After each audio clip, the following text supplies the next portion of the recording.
আকাশবাণী গুৱাহাটী উপন্যাস পাঠ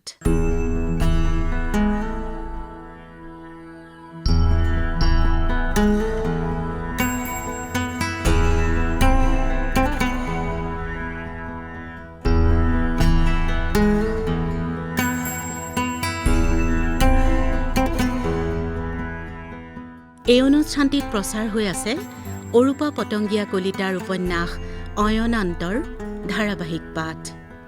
পাঠ কৰিছে নয়ন প্ৰসাদে, প্ৰযোজনা ঋতুপৰ্ণ দাসৰ।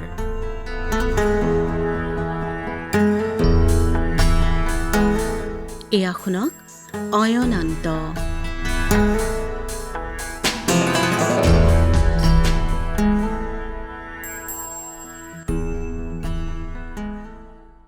যশ বৰা হাড় কৃপণ বুলি জনাজাত।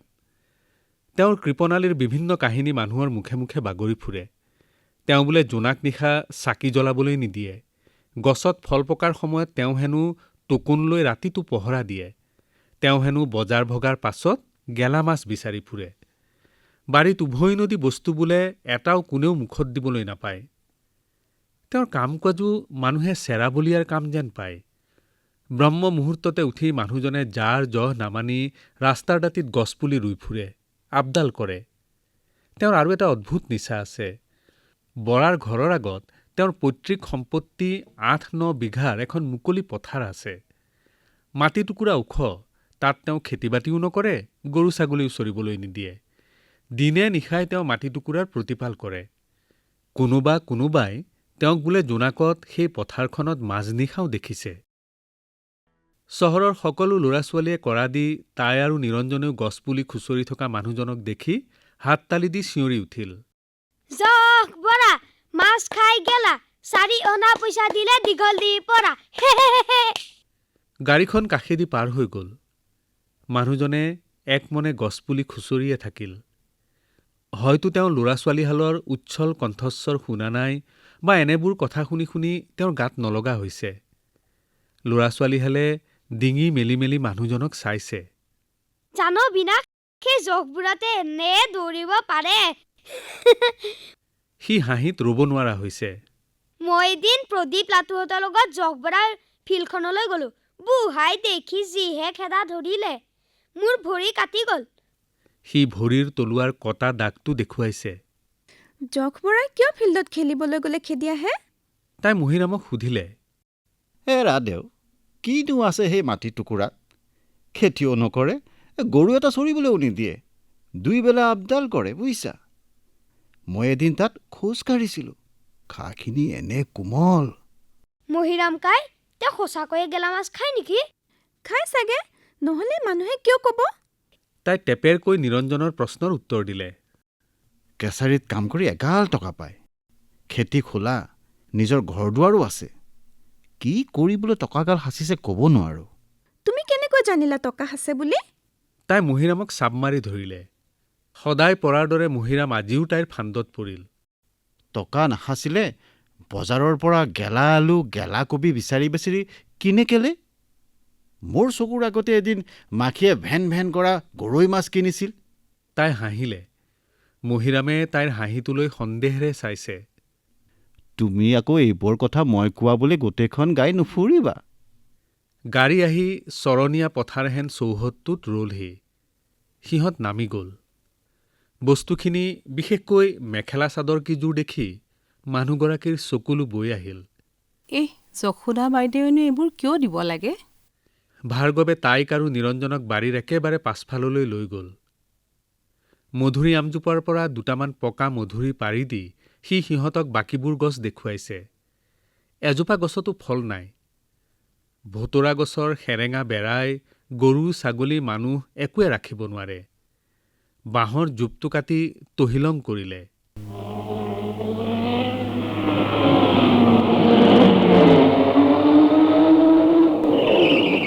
গাড়ীৰ গো গো আৱাজ এটা শুনি হাঁহি মাতি কথা পাতি থকা ভাৰ্গৱ গহীন হৈ গ'ল।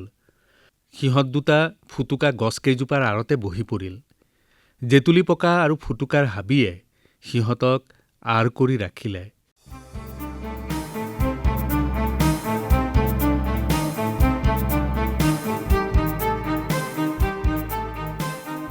ভাৰ্গৱে দৌৰি গৈ ভায়েক ভনীয়েকহালক মধুৰিজোপাৰ তলতে লৈ মাকৰ ওচৰতে থিয় দি থাকিল। বুটৰ গিৰিপ গাৰাপ শব্দ শুনি তাই মূৰটো অলপ দাঙি চালে। 5টা বগা চিপাহী আহি ভাৰ্গৱৰ ওচৰত থিয় দিছেহি। সি মাকৰ আগলৈ থিয় দি আছে। 2টা চিপাহীয়ে কিবা কিবি বকি তাই অনা নেওৰাখন গচকি গচকি মেতুৰা মেতুৰ কৰি পেলালে। আন এটা চিপাহীয়ে ভাৰ্গৱক মাকৰ আগৰ পৰা বন্দুকেৰে আঁতৰাইছে। তাই স্পষ্টকৈ চিপাহীটোৰ বগা মলুৱা বান্দৰৰ দৰে মুখখন, বুঢ়া তামোলৰ বাকলিহেন চুলিবোৰ দেখিলে। মলুৱা বান্দৰটোৱে ভাৰ্গৱৰ মাকক কিবা কিবি সুধিছে। মাকে হাতযোৰ কৰি মাটিত বহি আছে। তেওঁ যেন চিপাহীকেইটাৰ পৰা কিবা এটা লুকুৱাব খুজিছে। মলুৱা বান্দৰটোৱে তেওঁক এইবাৰ থিয় কৰাই দিলে। মামীয়েকৰ ব্লাউজ আৰু মেখেলা চাদৰ পিন্ধা ভাৰ্গৱৰ মাকক তাই ভালকৈ দেখিলে। বগা বান্দৰটোৱে মানুহগৰাকীক বুট জোতাৰে গোৰ মাৰি দিছে। মানুহগৰাকী বাগৰি পৰিল। সিহঁত ফুটুকাৰ তলতে বহি থাকিল।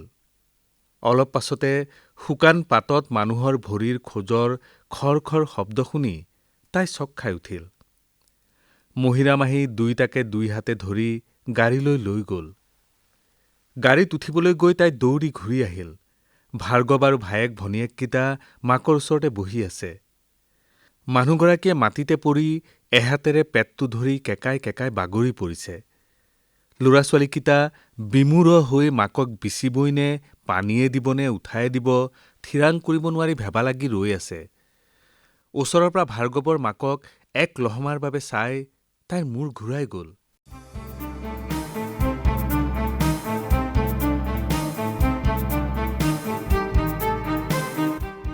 তাই দৌৰি আহি গাড়ীত উঠিলহি। সিহঁতৰ গাড়ীৰ আগেদি সৰু সৰু ছাগলী পোৱালি এহাল দৌৰি গ'ল। গৰু পোৱালি এটাই নেজ দাঙি গাড়ীৰ লগে লগে অলপ দূৰ গৈয়ে থাকিল। জখ বৰাই গছপুলি খুচৰি থাকিল। তাইৰ বান্ধৱী এজনীয়ে তাইক দেখি ঘৰৰ পৰা হাত জোকাৰিলে। মহিৰামে জখ বৰাই গেলা মাছ কিনাৰ কথা ৰস লগাই বৰ্ণনা কৰিলে। তাই তল মূৰ ওপৰ নকৰিলে।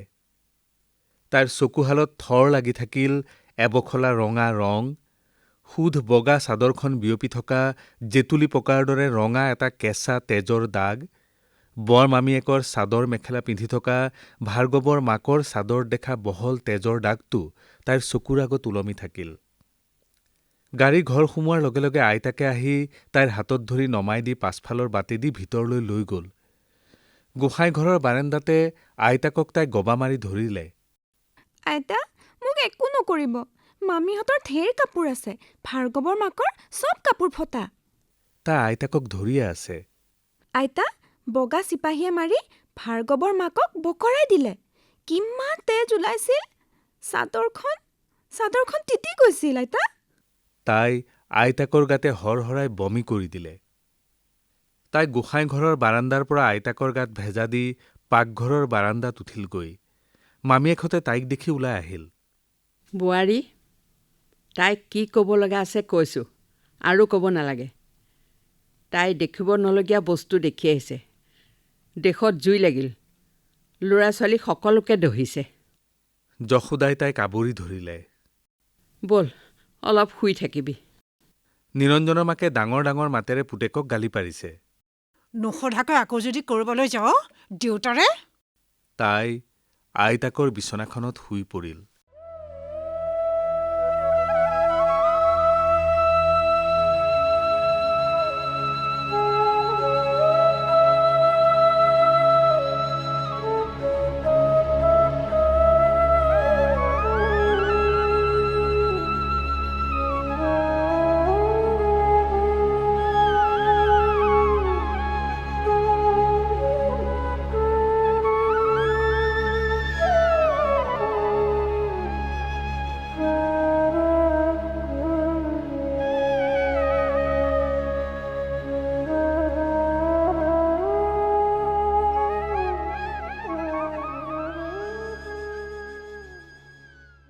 পিছদিনা পুৱা জলপান খাই উঠাৰ পাছতে তাই সেই গাড়ীৰ গুঁ গুঁ শব্দটো শুনিলে। ৰুমা বাইদেউহঁতৰ গাড়ী, সিহঁতৰ গাড়ী, স্কুলৰ গাড়ী, এই ভয়ানক গুঁ গুঁ আৱাজটো কোনো গাড়ীৰে নাই। তাই গাড়ীখনৰ শব্দটো ঠিক চিনি পালে। তাই গা ধোৱা ঘৰৰ পৰা জুমি চালে। ঠিকেই সেই জলফাই পাতৰ ৰঙৰ জীপ গাড়ীখন আৰু গছপাতৰ চাপ থকা কাপোৰ পিন্ধা মলুৱা বান্দৰৰ দৰে বগা চাহাবটো। কিয় আহিছে চাহাবটো? তাইৰ ভয় লাগি গ'ল। বাৰাণ্ডাতে ভৰি দি তাই গম পালে ঘৰৰ মানুহবোৰৰ তাইতকৈ বহুত বেছি ভয় লাগিছে। উকিল মোমায়েক পাকঘৰলৈ আহি পৰিবাৰক বিচাৰি ক'লে, হেৰা ভালকৈ চাহ দিবা, আৰু শুনা, চিৰা তিৰা নহয়, কণীৰ অমলেট আৰু লুচি ভাজি কৰি দিবা। যশোদা ৰৈ থাকিল। জীৱনত প্ৰথমবাৰৰ বাবে ঘৰৰ আলহী সুধিবৰ বাবে তেওঁক কোৱা নহ'ল। কিহেৰে চাহ দিব লাগিব তেওঁ কাকো কৈ দিবৰ প্ৰয়োজন নহ'ল। যাহঁত যেনেকৈ কৈছে তেনেকেই কৰি দে। যশোদাই হাঁহিবলৈ চেষ্টা কৰিলেও মুখখন ক'লা পৰি গ'ল। তাই আইতাকক অকলশৰে লগ ধৰিবলৈ চেলু বিচাৰি ফুৰিছে। গুলী লগা ককাৰ ঘৰত অত্যাচাৰ কৰা চাহাবটো এইটো বুলি জানিলে আইতাকে তাক চাহ খুওৱা দূৰৰ কথা, বহিবলৈকে নিদিব। পাকঘৰৰ পৰা ওলাই অহা দেখি তাই আইতাকৰ চাদৰৰ আঁচলতে ধৰিলে। গোসাঁই ঘৰলৈ যোৱা আইতাকৰ পাছে পাছে তাইও গ'ল। আইতা, এইটো বগা চাহাবেই সিহঁতৰ মাকক গুৰিয়াই তেজ উলিয়াই দিছিল। গোসাঁই ঘৰৰ বাৰাণ্ডাৰ পৰা বুলনিৰ একাংশ ভালকৈ দেখি তিনি পুতেকে বগা চাহাবৰ লগত কথা পাতি আছে। তেওঁ কাহানিও নেদেখা বস্তু এটা দেখিলে। চাহাবে দিয়া চিগাৰেটৰ পেকেটৰ পৰা তিনিও পুতেকে চিগাৰেট লৈ বুলনি ধোঁৱাময় কৰি তুলিছে। নন্দবৰুৱাৰ আৰামী চকীখন খালী। যাচোন, ককাৰ ক'ত আছে চাই আহগৈ। তেওঁৰ হঠাৎ বৰুৱা ক'ত আছে জানিবৰ মন গ'ল। পাৰিবনে বৰুৱাই বগা চাহাবটোক ডিঙিত ধৰি উলিয়াই দিব? কিমান মানুহক তেওঁ ডিঙিত ধৰি গতিয়াই ঘৰৰ পৰা বাহিৰ কৰি দিছে। কান্দুৱাকাই, ৰহমত, মংগল সিং, জীৱন শইকীয়া। ৰহমতে ঘৈণীয়েকক মাৰিছিল। মংগল সিঙে গাড়ীৰে সৰু ল'ৰা এটা খুন্দিয়াইছিল। জীৱন শইকীয়াই টকাৰ লোভত গাভৰু জীয়েকক বুঢ়া মৌজাদাৰলৈ বিয়া দিব খুজিছিল। লোকৰ দেশৰ মানুহ এটাই আহি ঘৰৰ গা ভাৰী বোৱাৰীক জোতাৰে গোৰ মাৰিছে। নোৱাৰিবনে বৰুৱাই? ৰচোন ককাৰক কবি মই কোৱা বুলি। কবি সিহঁতৰ মাকক চাহাবটোৱে কি কৰিছিল। তাই আইতাকৰ কথা শুনি ককাকৰ ওচৰলৈ দৌৰ মাৰিলে। ককাকে চাহাবটোক লাঠিৰে পিটিব নে বন্দুক দেখুৱাই খেদিব? গুলী লগা ককাৰ ঘৰত ইমান অত্যাচাৰ কৰা চাহাবটোক ঘৰত বহুৱাই চাহ দিয়াৰ বাবে মোমায়েকহঁতক কি ক'ব? ককাক শুই আছে। ককাকক দিনত শুই থকা দেখি তাই আচৰিত হ'ল। ককা, আপোনাৰ গা বেয়া লাগিছে নেকি? নন্দবৰুৱাই চকু মেলিলে। নাই লগা, এনেই বাগৰ দিছোঁ। কিনো কৰিম? ককা, তাই ককাকৰ কাণত ফুচফুচ কৰিছে। মামাহঁতৰ লগত কথা পাতি থকা চাহাবটোৱে গুলী লগা ককাৰ ঘৰত। দেউতা, মই কৈছিলোঁ নহয়, এইবোৰ মানুহৰ লগত লেটিপিটি কৰা ভাল নহয়। এতিয়া কি কৰিব? তাইৰ কথা শেষ হ'বলৈ নাপালে। উধাটো খাই উকিল মোমায়েক সোমাই আহিল। ডাক্তৰ মোমায়েকো আহিছে। দেউতা, আমাৰ ঘৰৰ গাড়ী মহানন্দ বৰুৱাৰ ঘৰত চাহাবে নিজে দেখি আহিছে। কি ক'ম এতিয়া? উকিলে ভোৰ ভোৰালে।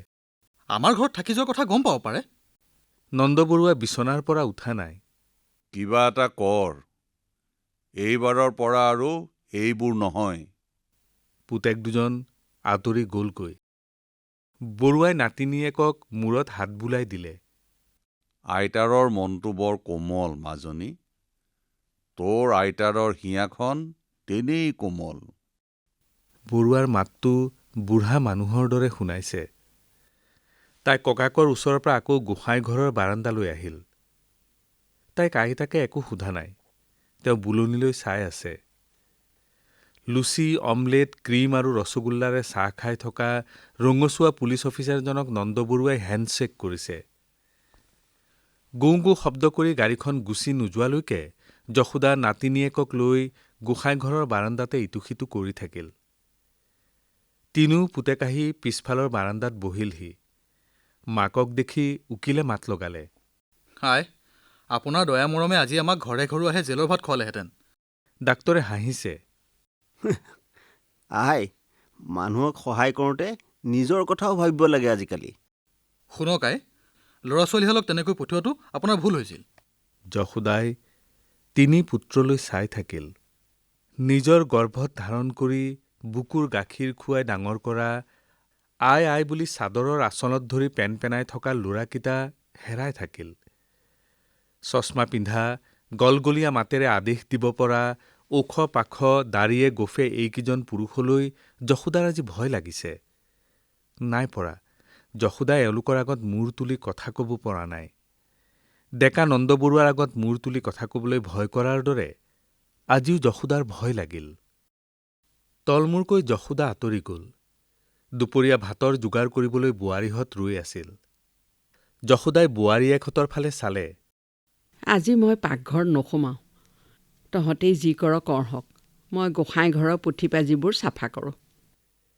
আইতাকে তাইক গা তিয়াই গোসাঁই ঘৰলৈ আহিবলৈ ক'লে। ৩০জন ভকত বহিব পৰা গোসাঁই ঘৰটোলৈ অকলে আহিবলৈ তাইৰ ভয় লাগে। গধূলি দবা কোবাবলৈ আহিলেও শান্তিহেতৰ কোনোবা এজনীক লৈহে আহে। আজিও তাইৰ ভয় ভয় লাগিল। আইতাক নহালৈকে তাই দুৱাৰমুখতে ৰৈ থাকিল।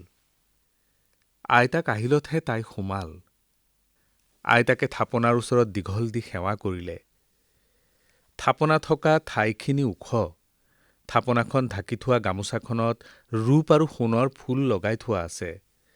৩০ পাহ ৰূপৰ আৰু ২০ পাহ সোণৰ। তামৰ কোষা অৰ্ঘা, ৰূপৰ লোটা, পিতলৰ সৰু বৰ শৰাইকেইখন এইবোৰ যশোদাই বোৱাৰী হৈ আহিয়ে দেখিছিল। হেঙুল হাইতাল বোলোৱা কাঠৰ ডাঙৰ ঠগীকেইখনত গামোচাৰে ঢাকি থোৱা সাঁচিপাতৰ পুথিখিনিৰ ওচৰত যশোদাই আকৌ এবাৰ সেৱা কৰিলে, তাইও কৰিলে। আইতাক নাতিয়েকে ধৰাধৰিকৈ ঠগীকেইখন বাৰাণ্ডাৰ ৰ'দ পৰি থকা ঠাইখিনিলৈ আনিলে। তাই দৌৰ মাৰি ডাঙৰ পাতি এখন লৈ আহি ঠগীকেইখনৰ পৰা আলফুলে পুথিবোৰ পাতিখনত মেলি দিয়াত আইতাকক সহায় কৰিলে। আইতা, এই পুথিবোৰ কোনে লিখা? নাজানো আইজনী, এইবোৰ কালিকা লগা পুথি। শাহুৱায়ে মোক দি গৈছে, মই যতনেৰে থৈছোঁ। মই মূৰ্খমতী তিৰোতা, ইয়াৰ মাহাত্য কেনেকৈ বুজিম? তাই লিৰিকি বিদাৰি পুথিবোৰ চুই চালে। দীঘল দীঘল পুথিবোৰ আহঁত পাতহেন বৰণ লোৱা কাগজবোৰত পথালিকৈ কিবাকিবি লেখা আছে। পাতিখনত শেষ পুথিখন মেলি দি তাই সেৱা এটা কৰিলে। আইতাকে থাপনাৰ আগত হাতৰ গোটা বালা এডাল সুলকাই আঁঠু লৈছে। তেওঁ থাপনাৰ আগত কৰজোৰে প্ৰাৰ্থনা কৰিছে। ভগৱান, মানুহগৰাকীৰ সহায় হোৱা। কাৰ কথা কৈছা আইতা? গুলী লগা ককাৰ আইতাৰ কথা? হয় মাজনী, মানুহজনক বেমাৰী দেহাৰে ঘৰৰ পৰা উলিয়াই দিলোঁ। মানুহজনীক তিৰোতাৰ আটাইতকৈ ডাঙৰ বিপদৰ সময়ত মাত এষাৰ দিব নোৱাৰিলোঁ। বালাপাত কিয় সুলকাই থৈছা? অনাথ মানুহজনীৰ নামত থাপনালৈ ফুল এপাহ আগবঢ়াইছোঁ মাজনী। আপুনি আৰু তেওঁলোকৰ ঘৰলৈ নাযায় আইতা? নাযাওঁ। কিয় আইতা? বগা চিপাহীয়ে আপুনি দিয়া নেওৰাখন ভাঙি পেলালে। সিহঁতৰ ঘৰত আকৌ বৰষুণ পৰিব। আমি তিৰোতা মানুহে কি কাম নিজৰ হেঁপাহমতে কৰিব পাৰোঁ? তাই আইতাকৰ কৰুণ মুখখনলৈ একেথৰে চাই থাকিল।